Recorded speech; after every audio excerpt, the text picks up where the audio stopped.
네, 오늘은 참으로 만족한 삶으로의 초대라는 제목으로 하나님 말씀을 선포하도록 하겠습니다. 행복의 정도를 무엇으로 측정할 수 있을까요? 행복은 만족도로 평가해 볼 수 있을 것 같아요. 아무리 많은 것을 가지고 있다 할지라도 만약에 만족하지 못하면 아직은 행복의 단계라고 여기기는 힘듭니다. 오늘날을 살아가는 많은 사람들이 마치 만족 결핍증을 앓으면서 살아가고 있는 것 같아요. 예전엔 찾아볼 수 없을 정도로 정말 많은 것들을 누리고 있지만 행복한 사람은 점점 더 줄어들고 있는 실정입니다. 이처럼 결핍에 시달리는 인간의 내면에 대해서 성경의 이 전도서 기자가 이렇게 말하고 있어요. 전도서 1장 8절에 보니까 모든 만물이 피곤하다는 것은, 곰핍하다는 것은 사람이 말로 다 말할 수는 없나니 눈은 보아도 족함이 없고 귀는 들어도 가득 차지 아니하도다. 얼마나 많이 소유하고 얼마나 많이 쟁취하고 해도 만족이 없으니까 피곤하다는 거예요. 곰핍하다는 것입니다. 자, 그렇다면 이러한 우리 인생들이 만족을 누리면서 살 수 있는 길은 없을까요? 오늘 우리는 이 시편 23편 다윗의 고백에 귀를 기울여 보기를 원합니다. 다시 보니까 여호와는 나의 목자시니 내게 부족함이 없으리로다. The Lord is my shepherd. I shall not be in want. 내가 더 이상 원하는 것이 없습니다. 이렇게 이야기를 하고 있어요. 사실 다윗의 이 고백은 현대를 살아가는 우리들에게 좀 낯설게 다가오는 것이 사실입니다. 왜냐하면 부족함이 없다는 것이 우리의 어떤 상태와 너무나 동떨어져 있는 것처럼 이렇게 여겨지기 때문이에요. 오늘날의 시대를 지식사회, 정보화 사회, 그죠? 첨단 사회라고 부릅니다. 그런데 아무리 많은 지식을 쌓고 많은 정보를 축적하고 AI 시대가 돼서 정말 쉽게 통계도 내고 자료도 축적하고 그렇게 한다 할지라도 끊임없이 부족을 느끼는 거예요. 오랫동안 꿈꿔왔던 목적을 이루고 나서도 허무함을 느끼는 것입니다. 그렇게 갖고 싶었던 그거 있으면 정말 내가 멋져질 거야 하던 것을 소유하고 난 다음에도 뭔가 이 2% 채워지지 않는 것 같은 그런 마음을 느끼는 것이죠. 남들이 보기에 버젓이 이렇게 성공한 것처럼 보이는 사람들이 있습니다. 하지만 성공과 만족은 다른 거예요. 성공이 만족을 보장해주지 않습니다. 오히려 성공하면 성공할수록 더 많은 불만족에 시달리는 경우들을 많이 보게 되죠. 소위 어떤 철학자가 이야기한 것처럼 풍요 속의 결핍을 경험하게 되더라는 것입니다. 인간은 결핍을 느낄 때 심리적으로 공허해지고 불안해지고 우울해져요. 부족함의 결과 내 속에 이 원망과 불평이 점점 늘어가고 다른 사람들과의 이 비교 우위 의식 가운데 열등감을 느끼면서 끊임없이 열등감을 느끼면서 그죠? 그렇게 살아가는 것입니다. 자, 이건 정말 제가 추상적인 이야기를 드리는 게 아니라 인간의 실존적 문제예요.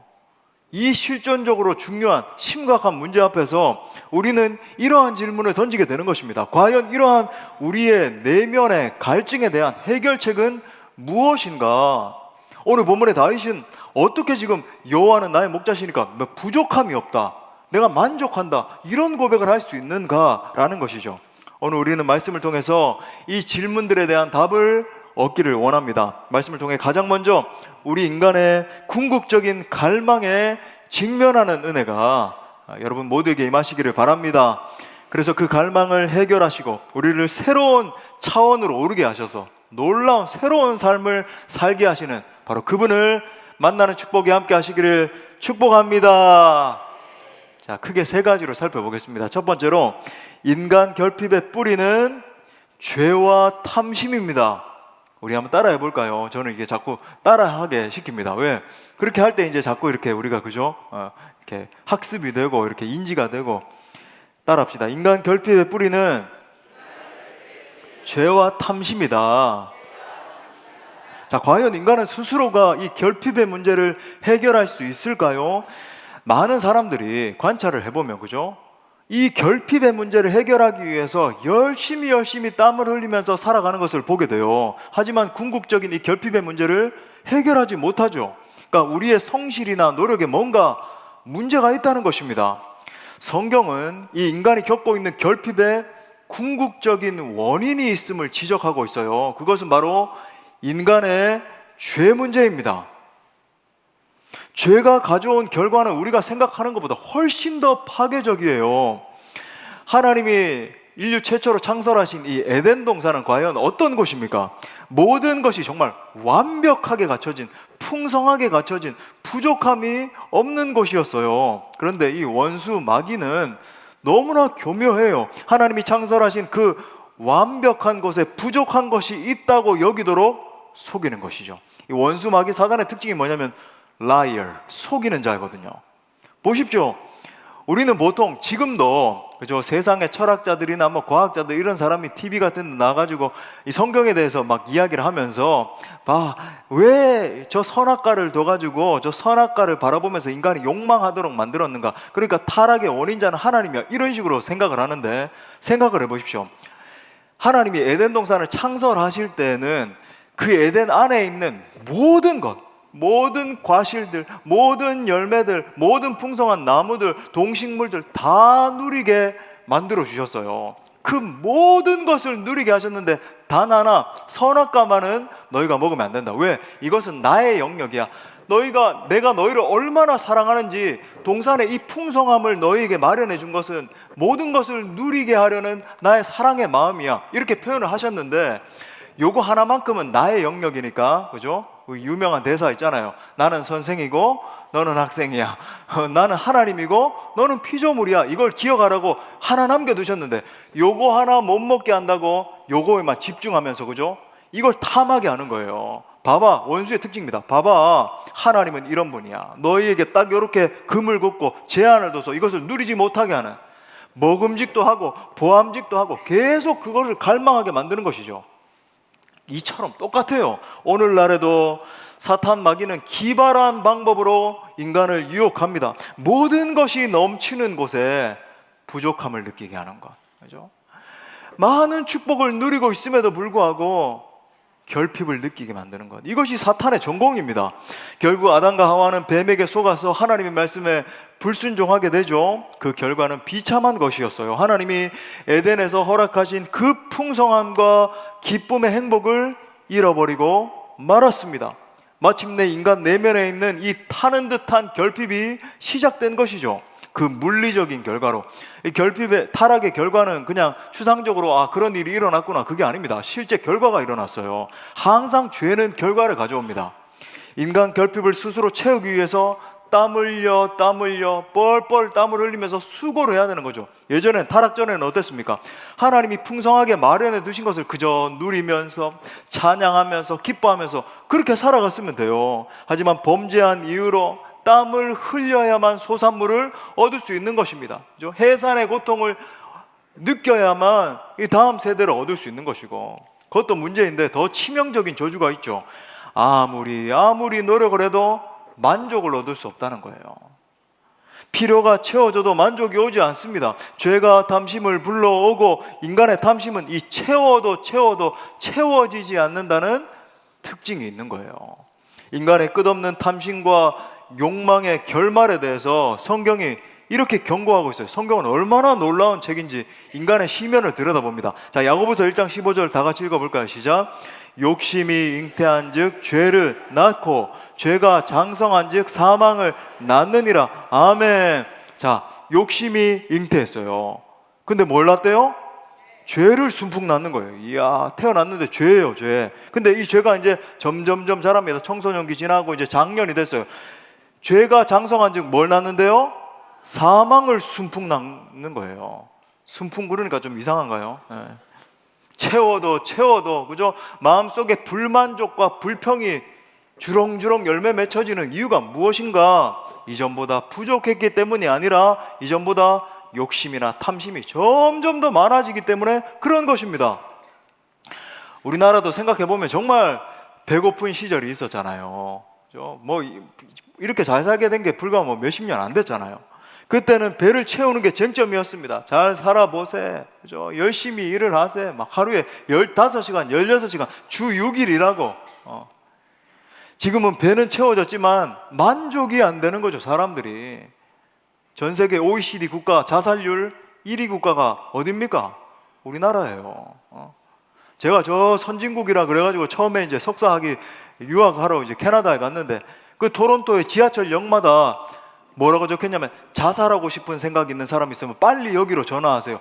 지하철 모든 역마다 무슨 말일까요? 그렇게 많은 그 선진국에서 세계 경제 6위, 7위 그 나라에서 뛰어내려서 스스로 목숨을 끊어버리는 거예요. 여러분 거리 걸어보면 샌프란시스코, 뭐 토론토 이런 거리 걸으면요 마약 천지예요. 완전히 뭐 요즘은 뉴욕에도 그렇다 그러는데 이 마리화나 냄새가 온 도시마다 진동을 합니다. 걸어 다닐 수가 없어요. 필요는 해결됐지만 이 시대의 사람들의 상태를 보세요. 만족은 잠시뿐이고 금방 타는 듯한 목마름, 갈증 가운데 허우적거리는 거죠. 문제는 사람들은 왜 이 부족함을 느끼는지 원인을 알지 못한다는 데 있는 것입니다. 유명해졌는데, 그죠? 막 무명할 때는 유명해지고 싶어가지고, 근데 유명해졌는데 여전히 배가 고파서 엉뚱한 데 기웃거리는 거예요. 죄 범하면서, 그죠? 돈은 많이 벌었는데 벌벌벌 불안에 떠는 삶은 계속 영속되고 있고, 밥은 먹었는데 계속 허기지고, 계속 허기지잖아요, 그죠? 김치찌개가 생각나고 이것도 생각나고 분명히 많이 먹었는데 빵 하나 또 먹고 싶고 막. 왜 그럴까요? 영혼의 문제가 있기 때문에 그렇습니다. 영혼의 문제, 영혼 깊은 곳에서부터 밀려오는 이 정말 말할 수 없는 허기짐이 있는 거죠. 오늘날 기업들이 바로 우리 고객들을 상대로 해서 노리는 지점이 바로 이 허기짐이에요. 영혼의 허기짐. 거액의 광고비를 투자하면서 사람들의 영혼의 이 구멍난 부분을 계속 건드리는 것입니다. 이것을 소유해야 행복해집니다. 이것이 있어야 저 연예인, 저 유명한 연예인처럼 멋진 삶을 살 수 있어요. 반대로 이걸 소유하지 못하면 이걸 소유한 다른 사람들보다 좀 뒤처지는 것입니다. 이게 여러분 이 마케팅 전략이 바로 이건데, 여기에 걸려가지고 사람들로 하여금 계속해서 신기루를, 허상을 쫓게 만드는 것이죠. 위대한 기독교 철학자 파스칼이 이런 유명한 말을 남겼습니다. 이런 파스칼이 기독교였습니까? 예. 파스칼이 신존재 증명으로 유명하잖아요. 이렇게 말했어요. 인간의 마음 한가운데에는 하나님만이 채울 수 있는 공간이 있다. 사람들은 그 빈자리를 온갖 것으로 채우려 하지만 오직 하나님만이 그것을 채울 수 있다. 지난주에도 말씀드렸듯이 우리가 느끼는 이 근원적인 갈망은 사실 하나님을 향한 갈망입니다. 죄가, 그죠? 원래 하나님과 우리 사이에 시온의 대로가 있어서 저 에덴에서는 풍성함을 누리고 하나님 부르면은 얘야 아들아 딸아 내가 여기 있다 소통하는 곳이었는데, 죄가 그 하나님과 우리 사이를 막아버린 거예요. 이처럼 실존적으로 엄중한 죄 문제 앞에서 우리는 깊은 통탄에 이 한숨을 쉴 수밖에 없는 존재가 된 것입니다. 하지만 여러분 실망하지 마세요. 성경은 이 문제에 대한 분명한 답을 제시하고 있습니다. 바로 하나님이 우리를 사랑하신다. 사랑하실 뿐만 아니라 그냥 말씀만 하시는 게 아니라 우리를 구하시기 위해서 직접 찾아오셨다는 사실이에요. 이것을 가리켜 우리는 복음이라고 부릅니다. 복된 소식, good news. 할렐루야. 자, 두 번째로 하나님이 궁극적 결핍의 치료자가 되십니다. 또 한번 따라할까요? 하나님이 궁극적 결핍의 치료자가 되신다. 자, 이러한 인생의 궁극적인 질문 앞에서, 문제 앞에서 우리는 오늘 이 다윗의 고백을 살펴볼 필요가 있겠죠. 여호와는 나의 목자시니 내게 부족함이 없으리로다. 자, 지금 다윗은 뭔가로 어떤 요소로 채워져서 내가 부족함이 없다라고 고백하는 것이 아닙니다. 내가 부족했던 돈이 채워짐으로 말미암아 나는 부족함이 없습니다 라든지, 아니면 내가 정말로 그토록 원하던 자리에 올라갔기 때문에 내가 부족함이 없습니다 라든지, 아니면 내 자식이 우상이 돼 있는 사람들 많거든요. 내 자식 성공하고 내 자식 좋은 대학 들어가고 내 자식 좋은 데 취직하고 그래서 내가 부족함이 없습니다 라고 고백하고 있지 않아요. 지금 23편 1절에 가만 보면 어떤 조건이나 상황에 대한 언급이 전혀 없다는 것을 우리가 느낄 수 있죠. 그는 오직 뭐라 그러냐면 여호와는 나의 목자시니라고 말하고 있어요. 다시 말해 다윗은 조건이 아니라 관계를 강조하고 있는 것입니다. 무엇을 채우느냐가 아니라 누구와 연결되어 있느냐가 중요하다는 것이죠. 무엇을 성취했느냐가 아니라 내가 누구를 의지하고 누구를 붙들고 있는가가 관건이라는 거예요. 자, 그렇다면 지금 다윗은 어떤 정황에서 이런 고백을 하고 있는가? 지금도 그런데 고대 근동의 이 팔레스타인 지방은 목초지가 뭐 어디에나 있는 그런 지형이 아닙니다. 그죠? 여러분 뭐 이집트 뭐 여행 갔다 오신 분들, 팔레스타인 여행 갔다 오신 분들 다 아실 거예요. 굉장히 뭐 민둥산이고 굉장히 뜨겁고 사막이에요, 사막. 그렇기 때문에 목자는 어떤 존재인가? 목자가 양들을 섬세하게 인도하지 못하면 생존 자체가 불가능한 구조예요. 생존이 안 됩니다. 그런 의미에서 목자는 양들에게 있어서 절대적인 존재인 것이죠. 절대적인 존재예요. 양들은 반대로 말하면 목자가 없으면 죽는 것입니다. 풀을 먹지 못해서 죽기도 하고, 아니면 양들은 눈이 나쁘거든요. 절벽에서 떨어져서 저기 절벽이다 인식을 하지 못하고 떨어져 죽기도 하고, 급기야 맹수들의 밥이 되기도 하는 거예요. 이러한 혹독한 환경 속에서 다윗의 원래 정체성이 뭐였는지 아십니까? 목자예요. 목자. 아주 어린 시절부터 장년이 될 때까지 날마다 양떼들을 지키고 그저 인도하고 하던 목자였습니다. 양들을 이끌면서 풀을 먹이고 어린 양이 길을 잃으면 정말 어떤 대가를 지불하고라도 가서 찾아오는 그런 목자였어요. 때때로 사자와 곰이 와서 양을 물어가려고 하면 자신의 목숨을 아끼지 않고 그 맹수들로부터 양들을 지켰습니다. 다윗이 그 유명한 이 골리앗과의 전투에 앞서서 사울 왕에게 하고 있는 이 용맹한 고백을 한번 들어보시죠. 저는 이 말씀 준비하면서 이 구절이 있는데도 막 눈물이 나더라고요. 얼마나 감동적인지. 사무엘상 17장 34절부터 36절에 보니까 다윗이 사울에게 말하되 주의 종이 아버지의 양을 지킬 때에 사자나 곰이 와서 양떼에서 새끼를 물어가면 내가 따라가서 그것을 치고 그 입에서 새끼를 건져내었고 그것이 일어나 나를 해하고자 하면 내가 그 수염을 잡고 그것을 쳐 죽였나이다. 주의 종이 사자와 곰도 쳤은즉 살아계신 하나님의 군대를 모욕한 이 할례 받지 않은 블레셋 사람이리까 그가 그 짐승의 하나와 같이 되리이다. 아멘. 여러분, 다윗은 목자였어요. 자신의 모든 것을 던져서 양을 지키던 선한 목자였죠. 자신의 모든 시간과 모든 열정과 모든 힘과 모든 에너지를 동원해서 양떼를 지키던 목자였습니다. 그 마음으로 거인 골리앗을 향해서 뛰어갔던 거예요. 사랑이 용기로 발현된 것이죠. 사랑이 정말 불굴의 용기로, 담대함으로 발현된 것입니다. 그런 다윗이 지금 뭐라고 고백합니까? 여호와는 나의 목자이시기 때문에 내가 부족함이 없습니다. 그는 자신의 정체성에 하나님을 투영하여 목자 되신 하나님을 인식하고 있는 것입니다.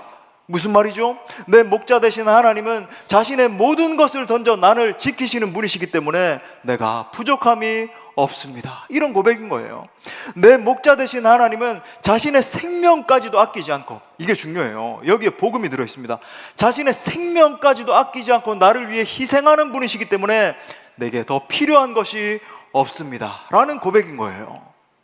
사랑하는 여러분, 결핍의 시작은 하나님을 떠남으로부터 시작됩니다. 반대로 결핍의 궁극적인 해결은 목자 되신 하나님께로 돌아가는 것입니다.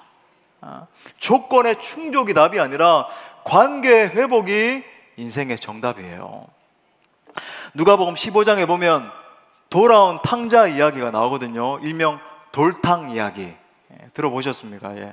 탕자는 아버지로부터 막대한 유산을 받아서 타국으로 떠나게 됩니다. 처음에는 막 주머니가 두둑하니까 막 기분 좋죠. 이야, 내가 유산 받았다, 그죠? 근데 그가 결핍을 느끼며 쓰러지는 데는 그리 오랜 시간이 걸리지 않았습니다. 받아온 유산으로 자기의 이 내면의 구멍난 부분을 채우려고 애를 써봤지만 갈수록 더 허기지는 거예요. 결핍이 가득한 거죠. 결국은 인생이 바닥을 치고 맙니다. 탕자의 실패는 무엇 때문이었을까요? 물질과 쾌락을 얻고자 가장 소중한 아버지와의 관계를 깨뜨린 것입니다. 돈만 주어지면, 내가 원하는 쾌락만 내게 주어진다라고 한다면 아버지와의 관계는 별로 중요하지 않다고 생각한 거예요. 하지만 아버지와의 관계가 깨어진 그 순간부터 결핍이 시작된 것이죠. 이처럼 인간의 결핍은 하나님을 떠난 자리에서부터 생기는 거예요. 인간의 노력이나 성실만으로 만족할 수 없는 단 하나의 이유, 아버지를 떠남으로 일어난 결핍이기 때문에 핵심은 아버지와의 관계에 있는 것입니다. 우리 예수님께서도 이 놀라운 것을 비유로 이렇게 말씀하셨어요. 요한복음 15장 5절 말씀, 이 비유를 다 같이 읽어볼까요? 시작. 나는 포도나무요, 내가 그 안에 거하면 사람이 열매를 많이 맺나니 나를 떠나서는 너희가 아무것도 할 수 없음이라. 아멘. 사랑하는 여러분, 예수 그리스도 안에 모든 것이 다 있는 줄 믿으시기 바랍니다.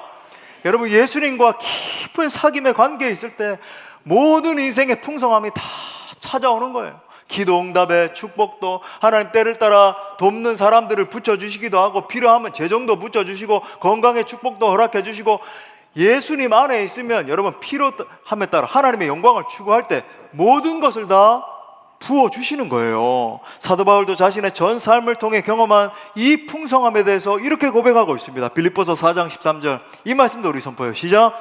내게 능력 주시는 자 안에서 내가 모든 것을 할 수 있느니라. 아멘. 예수님 안에 있을 때, 그죠? 포도나무 대신 그 예수님께 가진 내가 탁 붙어 있으면 모든 것을 다 할 수 있다라는 고백인 것이죠. 사랑하는 여러분, 예수 그리스도 안에 풍성한 만족이 있습니다. 예수님은 우리의 구원자가 되실 뿐만 아니라 우리의 기도에 응답해 주신 하나님이세요. 예수님의 영을 지난주에도 말씀드렸지만 성령님이라고 불러요. 보혜사 성령님. 이 보혜사는 무슨 뜻이냐면 영어로 말하면 카운셀러, 그죠? 상담자가 되시고 인도자가 되시고 헬퍼, 도와주시는 분이 되시고, 이런 말이에요. 날마다 우리를 떠나지 않고 동행해 주시면서 우리의 작은 신음에도 귀를 기울여 주시고 우리에게 힘과 능력을 부어주시는 분이십니다. 간절히 기도하는 것은 저는 여러분 모두가 이 은혜의 사각지대에 놓여가지고 이 은혜를 받아 누리지 못하는 게 아니라 여러분 모두가 그 좋으신 예수님 만나시고 붙들 수 있기를 바랍니다. 나아가 오직 예수님과의 깊은 사랑의 관계 속에서 날마다 승리하는 그리스도인들 다 되시기를 축복합니다.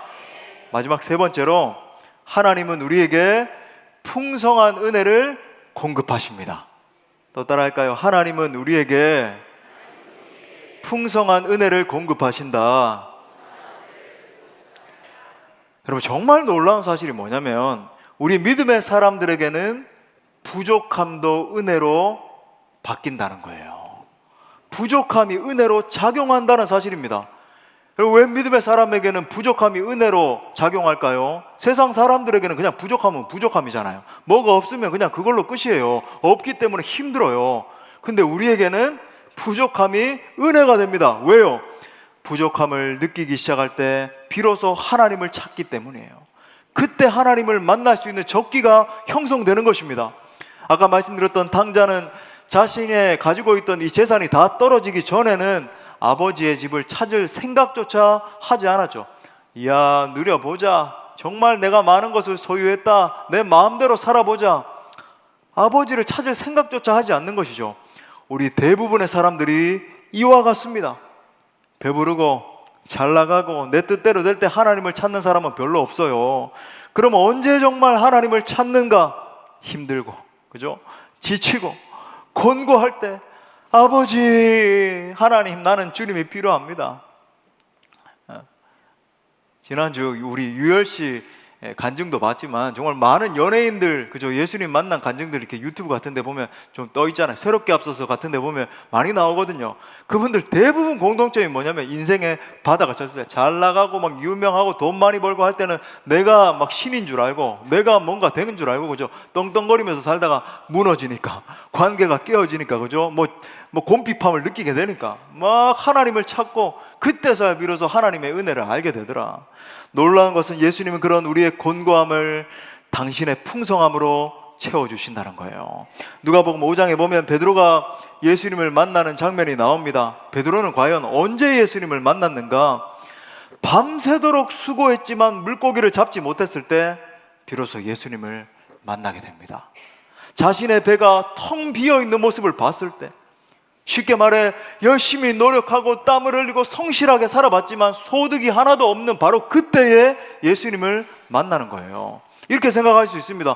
뭐 어떻게 하다가 베드로가 고기를 잡게 됐는데 소득이 없었구나. 아니에요. 베드로는 소위 전문적인 어부였습니다. 예수님의 제자로 합류하기 전에 전문적인 어부였다고요. 어떻게 하면 고기를 잡을 수 있는지, 어떻게 하면 더 많은 수확을 누릴 수 있는지 알고 있었단 말이죠. 지금 우리로 따지자면 지금까지 잘 되던 자신의 전문 분야에서 철저하게 실패한 것입니다. 잘 나가는 줄 알았는데 어느 순간에 사업이 무너지는 거예요. 재정의 바닥이 나는 것입니다.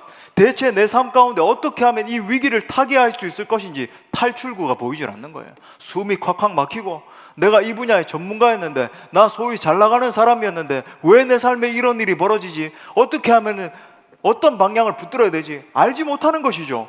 이 곰핍한 상황에서 베드로는 비로소 예수님을 만납니다. 그때 예수님께서 이렇게 말씀하세요. 누가복음 5장 4절에 보니까 말씀을 마치시고 시몬에게, 이 시몬은 베드로거든요. 베드로 원래 이름. 이르시되 깊은 데로 가서 그물을 내려 고기를 잡으라. 저 말씀 준비하면서 또 이 구절이 있는데, 갑자기 사도행전 2장 이후에, 그죠? 베드로가 수많은 사람들에게 복음을 전하면서 수많은 사람 고기 잡는, 수많은 수확을 하는 그 장면이 막 생각나면서 감격이 되는 거죠.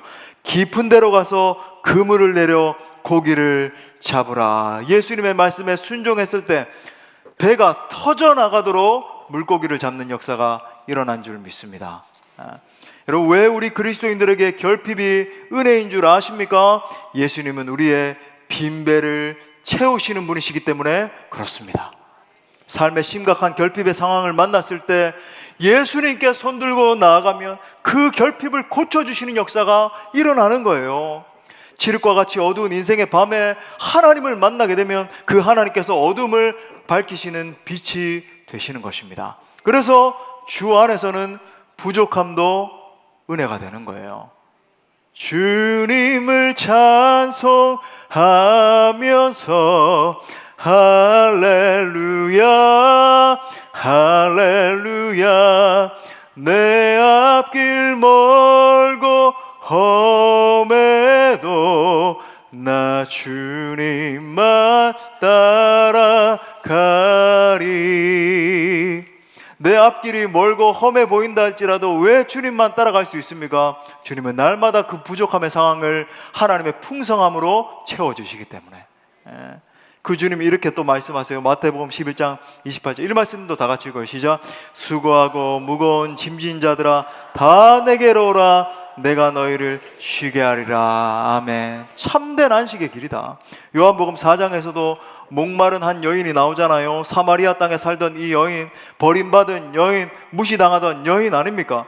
팔레스타인의 뜨거운 정오의 시간임에도 불구하고 야곱의 우물을 찾아 나옵니다. 그녀는 육체적인 목마름보다 더 깊은 내면의 목마름이 있었죠.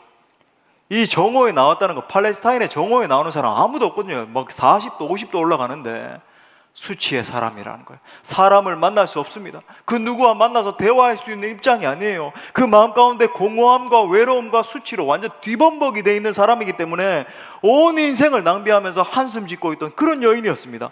하지만 예수님을 만나자 그녀의 영혼은 주님으로 인해서 충만히 채워지게 되고, 물동이를 버려두고 동네를 향해서 뛰어가잖아요. 이건 이중적 의미가 있거든요. 물동이를 던졌다. 더 이상 물이 필요하지 않은 거죠. 주님 주시는 물이 있으니까, 그죠? 물동이를 버려두고 동네로 뛰어가서 사람들을 만나 와보라 선포했다는 건 뭡니까? 수치의 여인의 그 중심에 있던 상처가 완전히 수치가 벗겨졌음을 보여주는 것입니다. 이 여인의 내면을 치유하시면서 우리 예수님 이렇게 말씀하세요. 요한복음 4장 14절. 내가 주는 물을 마시는 자는 영원히 목마르지 아니하리니 내가 주는 물은 그 속에서 영생하도록 솟아나는 샘물이 되리라. 19세기 미국의 위대한 부흥사 가운데 이 드와이트 무디 목사님이 계십니다. D.L. 무디 목사님.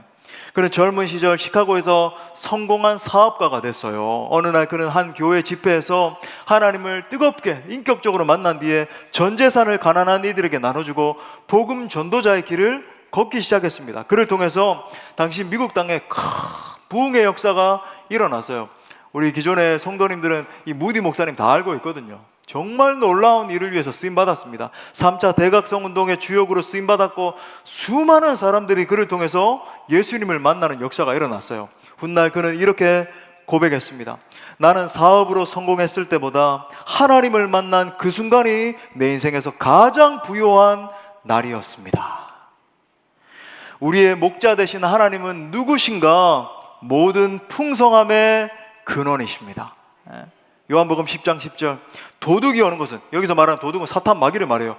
도둑질하고 죽이고 멸망시키려는 것뿐이요, 내가 온 것은, 부터 같이 읽어요. 시작. 내가 온 것은 양으로 생명을 얻게 하고 더 풍성히 얻게 하려는 것이라. 아멘. 우리의 목자 되시는 하나님은 적당히 죽을 만큼 풀을 공급해 주시는 그런 분이 아니십니다.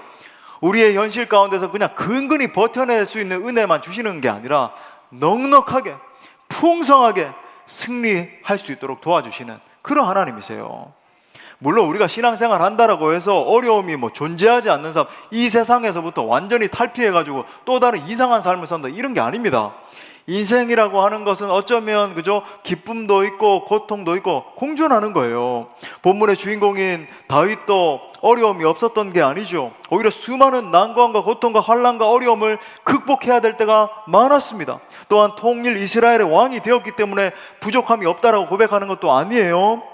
하나님을 나의 목자로 삼고 있기 때문에 그는 부족함이 없다라고 고백하는 것입니다. 하나님이 나의 도움 되시고 하나님이 내게 능력을 주시고 하나님이 내 인생을 붙드시니까 모든 상황 가운데 승리할 수 있는 거예요. 그래서 말씀을 마치기 전에 우리 한 가지 적용점을 붙들기를 원합니다. 풍성한 삶의 핵심이 무엇인가? 여러분, 소유나 성취가 아니죠. 하나님과의 친밀한 관계예요. 목자와 양과의 관계에 그 답이 있는 것입니다. 그런 의미에서 저의 설교를 통해서 하나님이 여러분들에게 지금 말 걸어오고 계시는 거예요. 사랑하는 아들아, 딸아, 나와 함께 하자. 나와 손잡고 함께 걸어가자. 나와 친밀한 사랑의 대화를 나누자. 내가 너를 도와주고 너의 인생을 인도하마. 너를 영원한 길로 인도하마.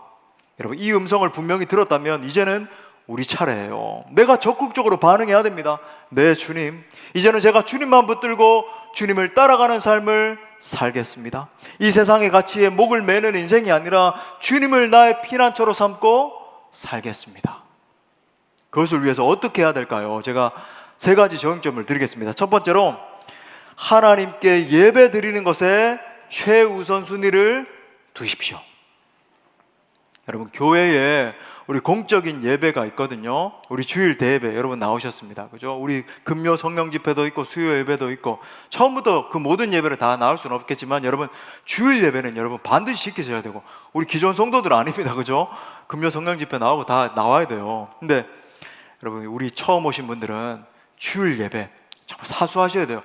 자칫 잘못하면 이 세상의 가치가 너무나 크기 때문에 캠핑 가자, 놀러 가자, 좀 빠지자 이러면은 주일 성수를 못해요.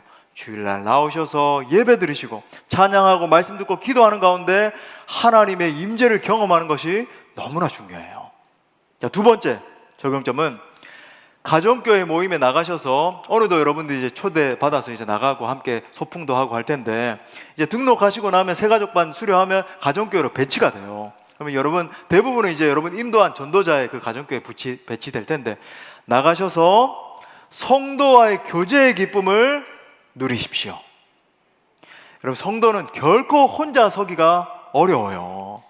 100명이면 1명은 가능할지 모르겠어요. 아무튼 대부분은 여러분 어렵습니다. 그냥 여러분 혼자 신앙생활 한다, 외딴성에서 불가능해요. 사실 서로 도와주고, 그죠? 성도들과 함께 교제를 나누면서 사랑으로 격려해주고, 서로 중보 기도도 해주고, 어려움이 있으면 같이 붙들고 기도하면서 같이 돌파하고, 그러는 가운데 신앙이 성장하고, 그죠? 위기가 있을 때도 극복할 수 있고, 그런 것이거든요. 그래서 여러분 꼭 가정교회 모임 나가셔서 참여하십시오. 성도와의 교제의 기쁨을 누려야 돼요. 세 번째로, 평소에 우리 일상생활에서 하나님의 말씀을 꾸준히 묵상하시고 날마다 기도하는 삶을 사는 것이 중요합니다.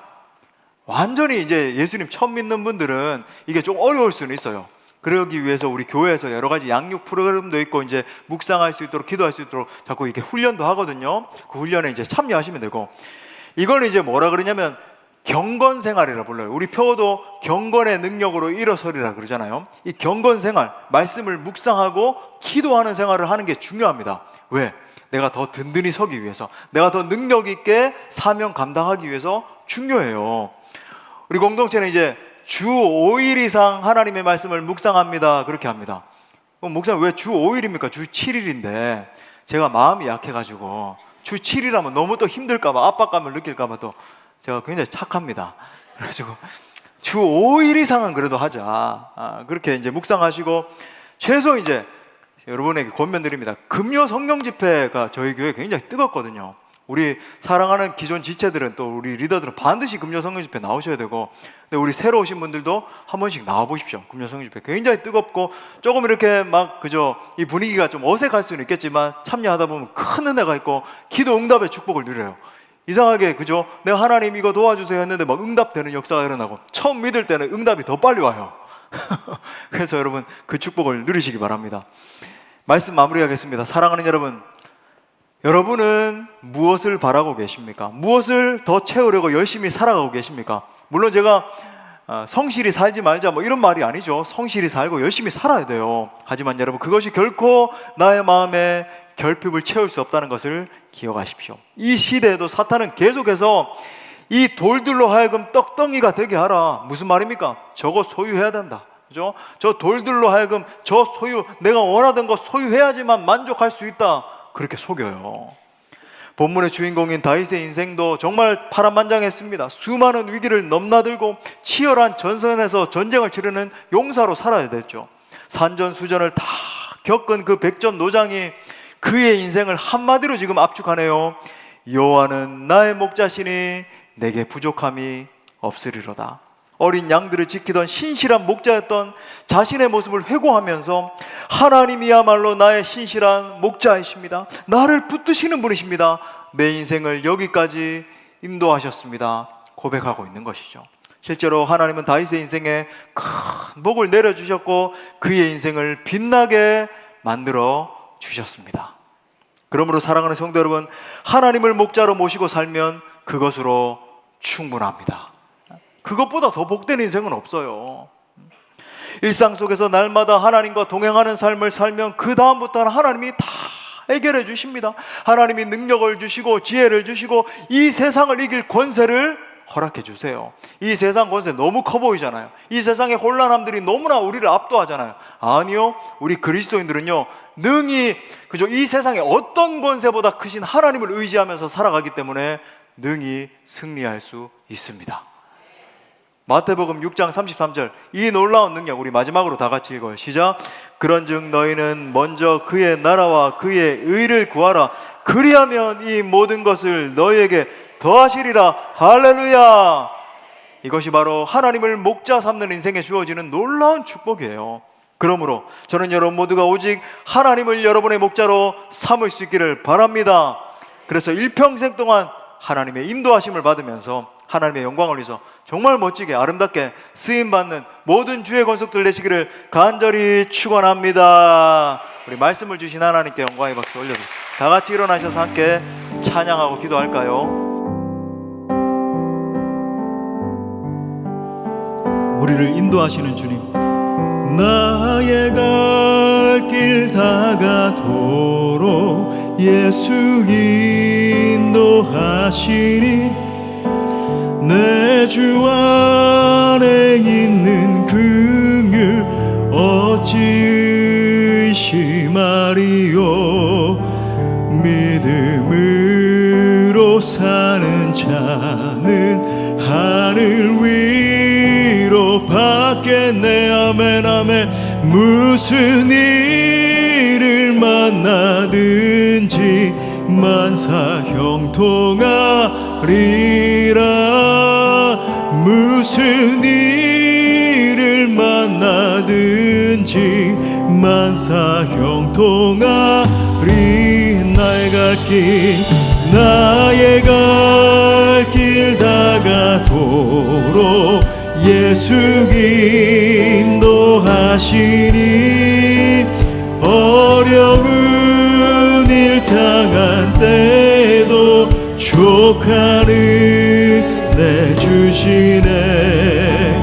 나는 힘이 고단하고 영혼 매우 하지만 나의 앞에 반석에서, 나의 앞에 반석에서 샘물 나게 하시하매, 나의 앞에 반석에서 샘물 나게 하신 나의 갈 길, 나의 갈 길 다가도록 예수 인도하시니, 그의 사랑 어찌 큰지 말로 알 수 없도, 성령감화 받은 영혼 하늘나라. 아멘. 영영 부를 나의 찬송, 예수 인도하셨네. 영영 부를 나의 찬송, 예수 인도하셨네. 우리 나의 가는 길 선포합시다. 가는 길 주님 인도하시네. 그는 보이지 않아도 날 위해 일하시네. 주 나의 인도자 항상 함께 하시네. 사랑과 힘 베푸시며 인도하시네. 한 번 더. 나의 가는 길 주님이 인도하십니다. 나의 가는 길 주님 인도하시네. 그는 보이지 않아도 날 위해 일하시네. 주 나의 인도자 항상 함께 하시네. 사랑과 힘 베푸시며 인도하시네. 광야의 길을 만드시고, 광야의 길을 만드시고 날 인도해. 사막의 강 만드신 것 보라. 아멘. 하늘과 땅 별에도 주의 말씀 영원히 내 삶 속에 새 일을 행하리. 나의 가는 길, 나의 가는 길 주님 인도하시네. 그는 보이지 않아도 날 위해 아멘. 주 나의 인도자 항상 함께 하시네. 사랑과 힘 베푸시며 인도하시네. 우리 다시 한 번 더 선포합시다. 광야의 길을 만드시는 주님, 광야의 길을 만드시고 날 인도해. 사막의 강 만드신 것 보라. 하늘과 땅 별에도 주의 말씀 영원히 내 삶 속에 새 일을 행하. 아멘. 나의 가는 길, 나의 가는 길 주님 인도하시네. 그는 보이지 않아도 날 위해 일하시네. 주 나의 인도자 항상 함께 하시네. 사랑과 힘 베푸시며 인도하시네. 인도하시네.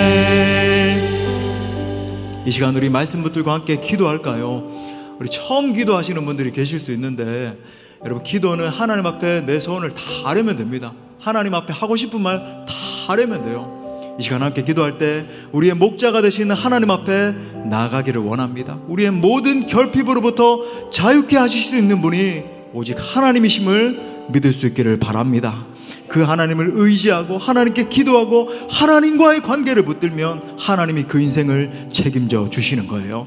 도우시고 인도하시고 능력 부어주십니다. 우리 함께 기도할 때 살아계신 하나님, 내가 오직 주님을 나의 목자 삼기를 원합니다. 그래서 일평생 주님을 따라가는 인생 되기를 원합니다. 이 곤고하고 아픔이 많은 인생 가운데 주님 나에게 주님의 복을 내려 주옵소서. 주님이 주시는 풍성의 복을 허락하여 주시사 날마다 말씀과 찬양과 기도 가운데 성장하는 은혜를 베풀어 주옵소서. 또한 기도 응답의 축복을 주시사 날마다 승리하는 그리스도인으로 설 수 있도록 나를 인도하여 주십시오. 주님 내게 은혜를 베풀어 주십시오. 우리 다 함께 통성으로 기도합시다. 주여, 오 살아계신 주님, 나의 인도자,